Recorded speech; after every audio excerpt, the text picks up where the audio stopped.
Manchuria, northern China. Late autumn 1942. The cold arrives early here, sweeping down from the Siberian plains with a ferocity that strips the land bare. By November the temperature drops below freezing, and the earth hardens into something unforgiving. In the city of Harbin, smoke rises from coal stoves in tight spirals, dissolving into a sky the color of old steel. The streets smell of frost and charcoal, and when people speak, their breath hangs in the air like small ghosts. This is occupied territory. Japanese soldiers patrol the boulevards with rifles slung across their backs, their boots striking the pavement in measured rhythm. Beneath the surface of military order, something older and more patient waits. The people here have learned to keep their heads down, to move through the city like shadows, careful not to draw attention. Fear has its own temperature, and it settles over Harbin like the cold itself.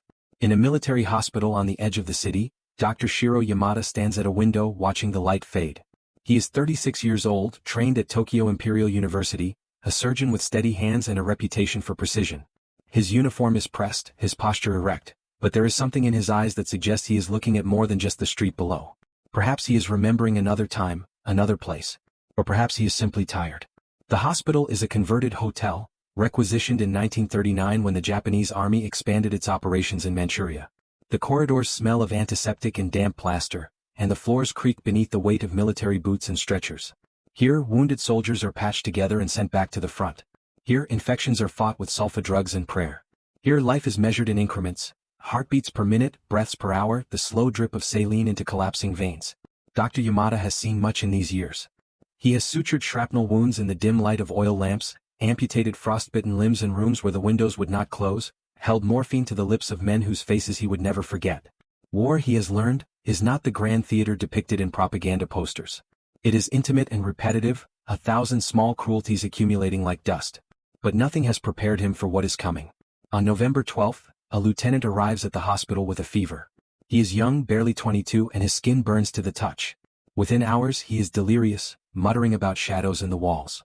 By morning, dark bruises bloom across his chest like ink stains spreading through cloth. The nurse who examines him steps back, her hand trembling. Dr. Yamada recognizes the signs immediately. He has read the reports, studied the medical journals smuggled out of Mongolia and Siberia. He knows the history of this disease, how it has shaped empires and toppled cities, how it travels on the breath of rats and the bite of fleas. But knowing and seeing are different things. The lieutenant dies that afternoon, his body wrapped in canvas and burned without ceremony. Within 3 days, 7 more cases appear. Then 12. Then 23. The fever spreads through the barracks like fire through dry grass, indiscriminate and relentless. Soldiers collapse during morning drills, their muscles seizing, their lungs filling with fluid. The Chinese laborers who work in the supply depots begin to sicken as well, and then the civilians in the surrounding neighborhoods. The disease does not care about uniforms or nationality. It moves through the population with the inevitability of a river finding the sea. Plague. The word is not spoken aloud at first. To name it would be to acknowledge its power, to admit that something ancient and terrible has returned. But whispers circulate through the hospital corridors, and in those whispers panic takes root. Nurses request transfers. Soldiers refuse to enter certain wards. The military command issues orders, but fear is not easily commanded. Dr. Yamada does not flee. He does not request reassignment or invoke his rank to distance himself from the infected. Instead, he moves through the hospital with the same measured calm he has always maintained, examining patients, taking notes, ordering treatments that he knows may be futile. His colleagues watch him with a mixture of admiration and disbelief. Some think him brave. Others think him mad. He is neither. He is simply doing what he was trained to do. But as the days pass and the death toll climbs, something shifts inside him. He begins to see beyond the boundaries that war has imposed. In the fevered eyes of dying soldiers, he sees his own mortality reflected. In the faces of Chinese civilians quarantined in makeshift camps, he sees the faces of people in Tokyo, Kyoto, Osaka. The plague does not recognize the enemy. It only recognizes flesh. And so, quietly, without announcement or fanfare, Dr. Yamada makes a decision that will define the rest of his life. He will treat them all. To understand what Dr. Yamada did, we must first understand who he was. He was born in 1906 in Nagasaki, a port city where East and West had mingled for centuries. His father was a merchant who traded in silk and tea, a man who believed in pragmatism and hard work. His mother was descended from a line of samurai, though by the time Shiro was born, that heritage meant little more than a faded scroll hanging in the family alcove. Still, she taught him the old values: duty, honor, the importance of service. As a boy, Shiro was quiet and studious, more interested in books than in the rough games of his peers. He spent hours in his father's library reading everything he could find: history, philosophy, anatomy texts smuggled in from Europe. When he was 12, his younger sister contracted tuberculosis. He watched her waste away over the course of a winter, her small body racked with coughing fits that left blood on the handkerchief. The doctors could do nothing. She died in March just as the cherry blossoms began to bloom. It was then that Shiro decided he would become a physician. He excelled in his studies, earning a place at Tokyo Imperial University's medical school in 1924. The university was a world unto itself, a place where tradition and modernity collided in strange and sometimes beautiful ways. Professors lectured in German and English, discussing the latest advances in surgery and bacteriology. Students dissected cadavers in high-ceilinged anatomy halls, their scalpels glinting under electric lights. The air smelled of formaldehyde and ambition. Shiro absorbed it all with quiet intensity. He learned to tie sutures with his eyes closed, to diagnose diseases from the subtlest symptoms, to recognize the moment when a patient had crossed the threshold between recovery and death. His professors praised his technical skill, but what struck them most was his composure. While other students flinched at the sight of blood or the sounds of suffering, Shiro remained steady. Not cold but calm. Present. In 1930 he graduated with honors and began his residency at Tokyo City Hospital. For 3 years he worked 18-hour shifts, sleeping in a narrow cot in the basement, living on rice and tea. He treated factory workers with severed fingers, children with scarlet fever, elderly men with failing hearts. He learned that medicine was not just science but also art, a constant negotiation between what was possible and what was humane. During this time he also fell in love. Her name was Ayako, a schoolteacher with a sharp mind and a gentle laugh. They married in 1933 in a small ceremony at a Shinto shrine, surrounded by autumn leaves and the sound of temple bells. For a brief time life seemed full of possibility. But the world was changing. In 1931 the Japanese army had invaded Manchuria, claiming the vast northern territory as a puppet state called Manchukuo. By 1937, war with China had escalated into a full-scale conflict. The government began conscripting doctors, sending them to field hospitals in occupied territories. Shiro received his orders in 1939. He did not want to go. He had no interest in politics or conquest, no romantic notions about military glory. But refusal was not an option. Japan, his superiors explained, needed men of his skill and dedication. The war would be short, they said. A year, perhaps 2. Then he would return home. Ayako stood on the platform at Tokyo Station, her hand resting on the small swell of her belly. She was 3 months pregnant. They did not speak much in those final minutes, understanding that words would only make the separation more painful. He held her hand, memorizing the warmth of it, and then the train pulled away, carrying him north toward Manchuria and a future neither of them could imagine. In Harbin, Dr. Yamada found a world suspended between civilization and chaos. The city had once been a jewel of cosmopolitan culture, home to Russian émigrés, Chinese merchants and European traders. Now it was a garrison town, its streets lined with checkpoints and propaganda posters. The hospital where he was stationed served primarily Japanese military personnel, but there were also wards for Chinese laborers deemed essential to the occupation. From the beginning, Dr. Yamada noticed the segregation. Japanese soldiers received priority treatment, better food, cleaner beds. Chinese patients were often relegated to overcrowded rooms with minimal supplies. It was a reality he found troubling but felt powerless to change. Orders came from above and his job was to follow them. Yet in the operating room such distinctions fell away. A wound was a wound regardless of who bore it. A failing heart did not care about nationality. Over time, Dr. Yamada found himself treating Chinese patients with the same care he gave to Japanese soldiers, not out of defiance but out of habit. It was what he had been trained to do. His colleagues noticed. Some admired him for it. Others viewed his impartiality with suspicion. But Dr. Yamada paid little attention to their opinions. He had learned long ago that medicine required a certain detachment, not from compassion, but from the noise and politics that surrounded suffering. And then, in November 1942, the plague arrived. Plague is an ancient disease, older than empires, older than written language. It has shaped human history in ways few other forces have, toppling civilizations and redrawing maps. The Black Death that swept through Europe in the 14th century killed an estimated 1/3 of the population, leaving behind ghost towns and mass graves. The third pandemic, which began in China in the 1850s, spread to every inhabited continent, claiming millions of lives. By the 20th century, medical science had identified the bacterium responsible, Yersinia pestis, transmitted primarily through the bites of fleas that infest rodents. The disease comes in 3 forms. Bubonic plague, the most common, causes swollen lymph nodes called buboes, fever and chills. Septicemic plague occurs when the bacteria enter the bloodstream, leading to tissue death and organ failure. Pneumonic plague, the deadliest, infects the lungs and spreads through respiratory droplets, killing within days if untreated. In Harbin it is pneumonic plague that takes hold. The first case is the lieutenant, but he is not the source. Investigators later traced the outbreak to a shipment of grain that arrived from Mongolia in early November, contaminated with infected fleas. The grain is stored in a warehouse near the military barracks, where rats thrive in the shadows, feasting on spilled kernels.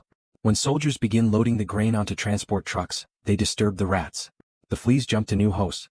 Within a week, the bacteria is circulating through the barracks. From there, it spreads with terrifying speed. Pneumonic plague is highly contagious, transmitted through coughing, sneezing, or even close conversation. In the crowded conditions of military life, where men sleep in bunks stacked 3 high and share meals in mess halls, the disease moves like wildfire. By mid-November, the hospital is overwhelmed. Dr. Yamada works without rest. He moves from bed to bed, administering streptomycin when it is available, morphine when it is not. He checks pulses, listens to labored breathing, records symptoms in a notebook already stained with sweat and ink. The wards smell of vomit and decay, a sickly sweet odor that clings to his clothes and hair.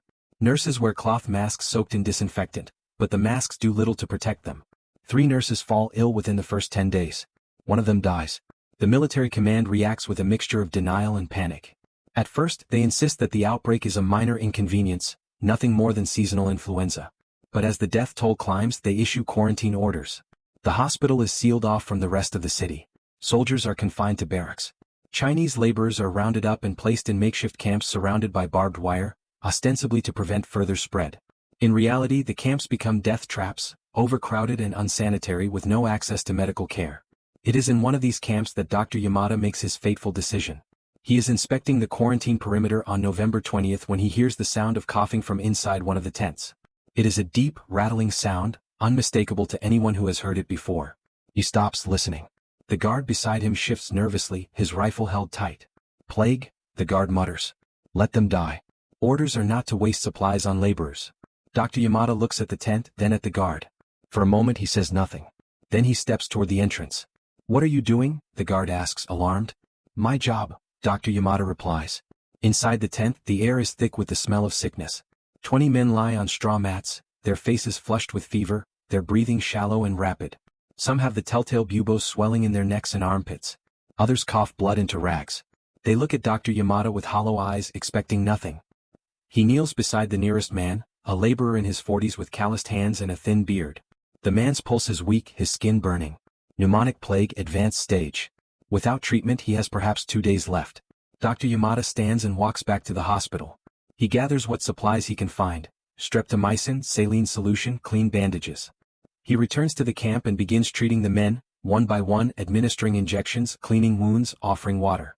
The guards watch in disbelief. His fellow doctors, when they hear of it, accuse him of wasting resources. Some call him a traitor. But Dr. Yamada does not stop. For the next 6 weeks, Dr. Yamada divides his time between the military hospital and the labor camps. He works 18, sometimes 20 hours a day, moving through wards and tents with the same quiet determination. He does not discriminate between Japanese soldiers and Chinese laborers, between officers and prisoners. To him, they are all patients, all human beings suffering from the same disease. His colleagues react with a spectrum of emotions. Some, particularly the younger doctors, admire his commitment and begin to follow his example. Others view him with suspicion, questioning his loyalty to Japan. One senior officer accuses him of undermining military discipline, of treating the enemy with resources meant for imperial soldiers. Dr. Yamada listens to these accusations without anger, then returns to his work. In the labor camps, his presence is initially met with distrust. The Chinese workers have learned to expect cruelty from their occupiers, not compassion. When Dr. Yamada first enters the tents to administer treatment, some men turn away, refusing his help. They assume it is a trick, that the medicine is poison, that this is another form of torture. But actions speak louder than suspicion. As Dr. Yamada returns day after day, cleaning wounds, dispensing antibiotics, sitting with dying men in their final hours, the distrust begins to erode. The workers watch him carefully, noting the way he handles their bodies with the same care he gives to Japanese soldiers, the way he does not flinch from their suffering. Slowly, trust takes root. There is a moment, witnessed by several people, that becomes legend in the camp. A young laborer, no more than 20, lies dying of pneumonic plague. His lungs are filling with fluid and each breath is a struggle. He is conscious but cannot speak, his eyes wide with fear. His name is Chen Wei, and he has a sister back in his village who depends on his wages. Dr. Yamada sits beside him, monitoring his pulse, adjusting the flow of saline. As the night deepens and death approaches, Chen Wei reaches out and grabs the doctor's hand. Dr. Yamada does not pull away. He sits there holding the young man's hand, speaking softly in Japanese that Chen Wei does not understand. But the tone is enough. It is the tone of reassurance, of presence, the voice one might use to comfort a frightened child. When Chen Wei dies an hour later, Dr. Yamada closes his eyes gently, then bows his head in a moment of silence. Word of this spreads through the camp. The Japanese doctor who holds the hands of dying Chinese workers. The physician who does not see enemies, only patients. But compassion has consequences. The military command grows increasingly hostile to Dr. Yamada's actions. They see his treatment of laborers as a waste of valuable resources, a betrayal of priorities. In early December he is summoned to a meeting with the regional commander, a colonel with a reputation for ruthlessness. "You are here to serve the empire, not to play saint," the colonel tells him. "Your first duty is to our soldiers." "My first duty," Dr. Yamada replies quietly, "is to preserve life. Chinese lives. Human lives." The colonel stares at him, his jaw tight. For a moment, it seems he might relieve Dr. Yamada of his duties, perhaps even have him arrested. But the plague is still raging and competent doctors are in short supply. The colonel makes a pragmatic calculation. "You may continue your work," he says finally. "But understand this, when the war is over your actions will be remembered. And not fondly." Dr. Yamada bows and leaves the office. He knows the colonel is right. He is making enemies, compromising his future. But in the face of so much death, such concerns feel distant, almost abstract. The only reality that matters is the present moment. The patients who need treatment, the lives that can still be saved. And so he continues. By late December, the plague outbreak in Harbin begins to subside. The quarantine measures, combined with aggressive treatment and improved sanitation, have slowed the spread. The death toll is devastating, over 300 soldiers and nearly twice that number of laborers and civilians, but the disease has lost its momentum. New cases become rarer. The hospital wards, once filled to capacity, begin to empty. Dr. Yamada is exhausted. He has lost weight, his uniform hanging loose on his frame. His hands tremble slightly when he writes in his notebook, a symptom of fatigue and perhaps something deeper. He has not slept more than 3 hours at a stretch in weeks, and when he does sleep, he dreams of the dead. Faces he remembers, faces that blur together into a single nameless mass. But there is no time for rest. Even as the plague recedes, other challenges emerge. In January 1943, as the Siberian winter tightens its grip on Manchuria, food supplies run dangerously low. The Japanese military has diverted most resources to the front lines, leaving Harbin and its garrison towns with minimal provisions. In the labor camps, where conditions were already dire, starvation becomes the new crisis. Men who survived the plague now face the slow agony of hunger. Dr. Yamada sees the signs: sunken cheeks, brittle hair, skin that bruises at the slightest touch. Malnutrition weakens the immune system, making survivors vulnerable to secondary infections. He writes reports to the military command, requesting additional food rations for the camps. His requests are denied. "They are laborers, not soldiers," an administrative officer tells him. "Resources must be allocated according to priority." Dr. Yamada does not argue. He has learned that arguing with the military bureaucracy is futile. Instead, he takes a different approach. He begins to divert food from the military hospital to the camps. It is a small act, almost symbolic. A few bags of rice, some canned fish, bread that would otherwise go stale. He does it quietly, without fanfare, enlisting the help of a sympathetic supply clerk. The amounts are modest, barely enough to make a difference, but to men on the edge of starvation, even a small meal is a miracle. When his actions are discovered, the consequences are swift. In early February, Dr. Yamada is summoned once again to the commander's office. This time the colonel is not alone. 2 military police officers stand by the door, their expressions hard. A formal investigation has been launched. Dr. Yamada is accused of theft of military property, dereliction of duty, and conduct unbecoming an officer. The evidence is clear. The supply clerk, under pressure, has confessed. Dr. Yamada does not deny it. "You stole food meant for our soldiers," the colonel says, his voice cold. "To feed Chinese laborers. Do you have any idea what this looks like?" "I fed human beings who were starving," Dr. Yamada replies. "That is what it looks like. You are a doctor, not a humanitarian organization. Your responsibility is to the empire. My responsibility is to life." The colonel leans forward, his eyes narrowing. "You think you are righteous, noble. But what you have done is treason." The word hangs in the air, heavy and final. Treason. In wartime it carries the weight of execution. But again pragmatism intervenes. Dr. Yamada is too valuable to lose. The plague may have subsided, but disease is always a threat in occupied territories and competent physicians are rare. The colonel knows this. So instead of a firing squad, Dr. Yamada receives a formal reprimand and a transfer. He is to be reassigned to a field hospital in Inner Mongolia, far from Harbin, far from the labor camps, far from any opportunity to repeat his transgressions. It is, in effect, exile. Dr. Yamada accepts the transfer without protest. He packs his belongings, says quiet goodbyes to the few colleagues who still respect him, and prepares to leave. On his final night in Harbin, something unexpected happens. A delegation of Chinese workers from the labor camp appears at the hospital gates. There are perhaps 20 of them, led by an older man with a weathered face and hands scarred by years of hard labor. The guards stop them, rifles raised, but the workers do not resist. They simply stand there holding a small bundle wrapped in cloth. Word reaches Dr. Yamada and he comes to the gate. The older man steps forward and bows deeply, a gesture of profound respect. Through a translator he speaks. "We heard you are leaving," he says. "We wanted to thank you for seeing us as human." He hands Dr. Yamada the bundle. Inside is a simple wooden carving of a crane, the symbol of longevity and good fortune. It is rough, clearly made with whatever tools the workers could find, but it is offered with sincerity. Dr. Yamada accepts it, bowing in return. He does not trust himself to speak.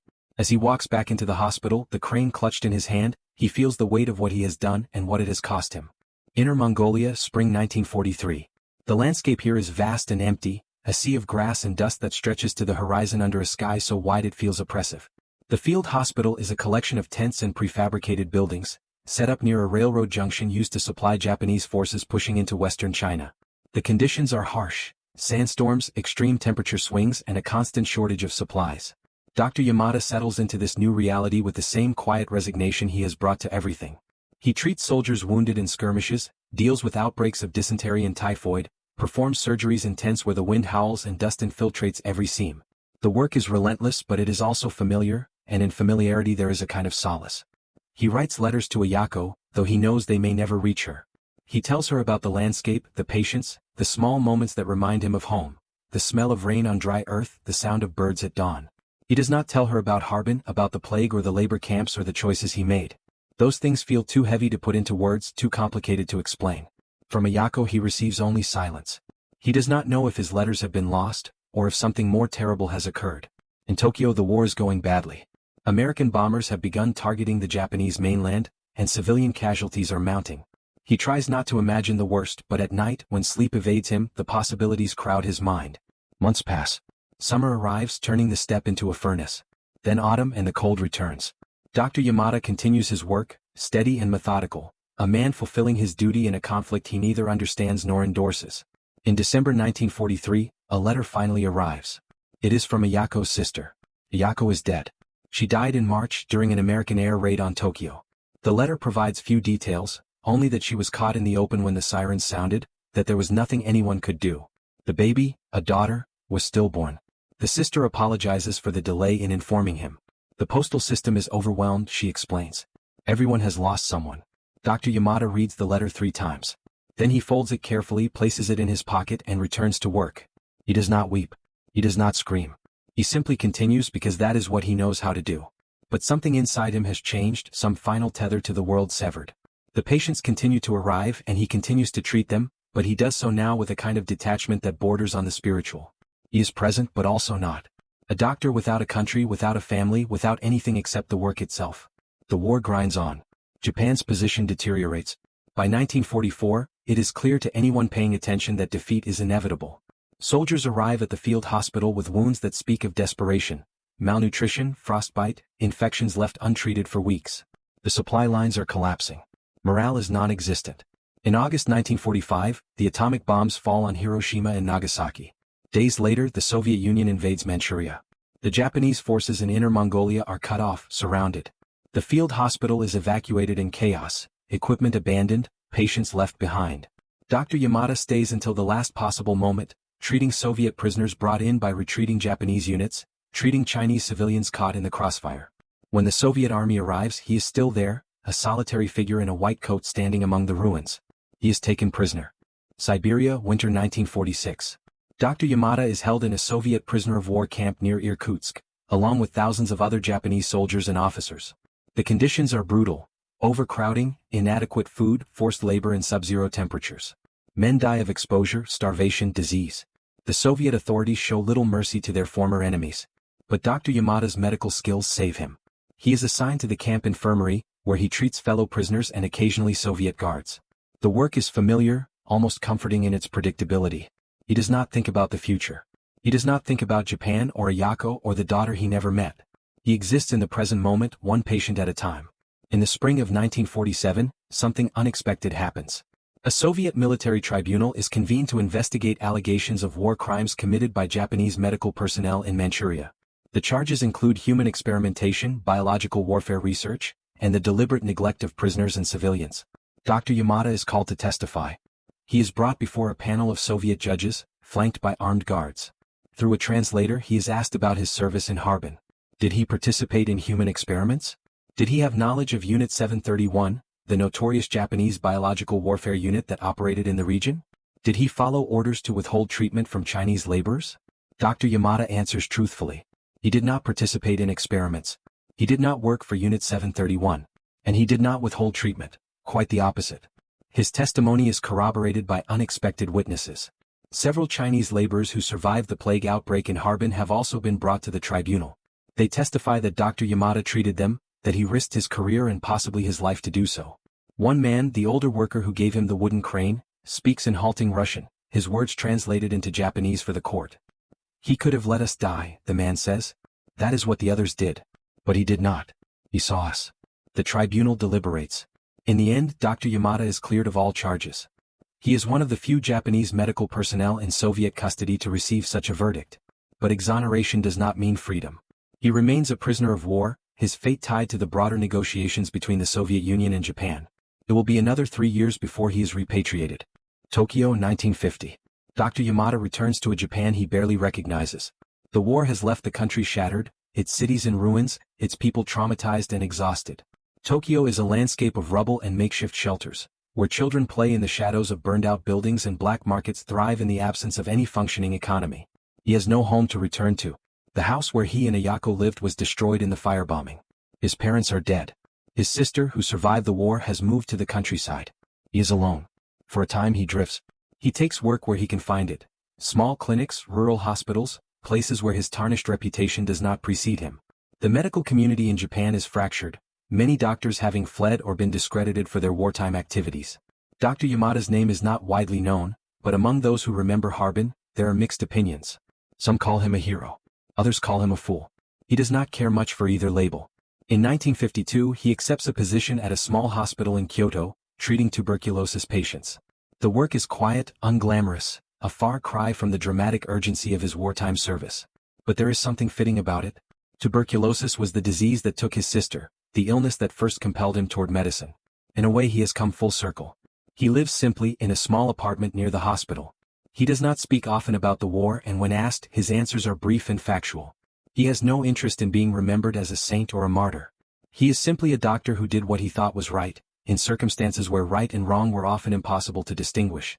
In 1958, a journalist tracks him down, hoping to write an article about his experiences in Harbin. Dr. Yamada agrees to an interview, but only on the condition that his name not be used. The journalist honors the request, publishing a story about the anonymous physician, who treated plague victims regardless of nationality. The article attracts little attention. Japan is focused on rebuilding, on economic growth and the future. The past is painful and most people prefer not to revisit it. But among a small community of survivors, Chinese laborers who returned home, Japanese soldiers who were treated in Harbin, Russian doctors who worked in the Siberian camps, Dr. Yamada's name is remembered. Not with grand monuments or public ceremonies, but in the quiet way people remember those who showed them kindness when kindness was rare. In 1965, Dr. Yamada receives a letter. It is from Chen Wei's sister, the young man who died holding his hand in the labor camp. She writes to thank him, to tell him that her brother's final moments were less frightening because of Dr. Yamada's presence. She has kept the memory alive in her family, she says, as a reminder that even in the darkest times, humanity persists. Dr. Yamada reads the letter, then places it in a drawer alongside the wooden crane, which he has kept all these years. He dies in 1971 at the age of 65 of heart failure. There is a small funeral, attended by colleagues and a few patients. No speeches are made. No grand eulogies offered.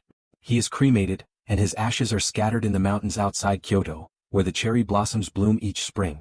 In the years that follow, historians occasionally uncover references to his work in Harbin. Documents from the Soviet tribunals, testimonies from survivors, medical records from the plague outbreak. Slowly, piece by piece, the story is reconstructed. But it remains a footnote, a small detail in the vast and terrible narrative of World War II. And perhaps that is how it should be. Because what Dr. Shiro Yamada did was not about glory or recognition. It was about a simple, almost stubborn belief that a doctor's duty is to preserve life, regardless of the uniform worn or the language spoken. In a war that destroyed millions, in a conflict that reduced nations to ash, he held to that belief with a quiet ferocity that neither bombs nor propaganda could extinguish. The plague in Harbin killed hundreds. But Dr. Yamada saved dozens, perhaps more. Not because they were Japanese or Chinese, enemy or ally, but because they were human. And in that distinction, or rather in the refusal to make that distinction, lies the enduring power of his legacy. The world did not reward him for it. The world rarely rewards such acts. But the people he saved remembered. And in the end, that is all the monument anyone needs. Somewhere in northern China, in a small village near what was once Harbin, there is a shrine. It is not an official memorial, not marked on any map. But the local people know it. They bring offerings, flowers, incense, small wooden carvings. They do not always remember the name of the man they honor. But they remember the story. The Japanese doctor who treated the plague. Who held hands with the dying. Who saw no enemies, only suffering. The story has been passed down through generations now, embellished perhaps, simplified, transformed by time. But at its core it remains true. In the midst of war, one man chose compassion. And compassion, however small, however unnoticed, endures.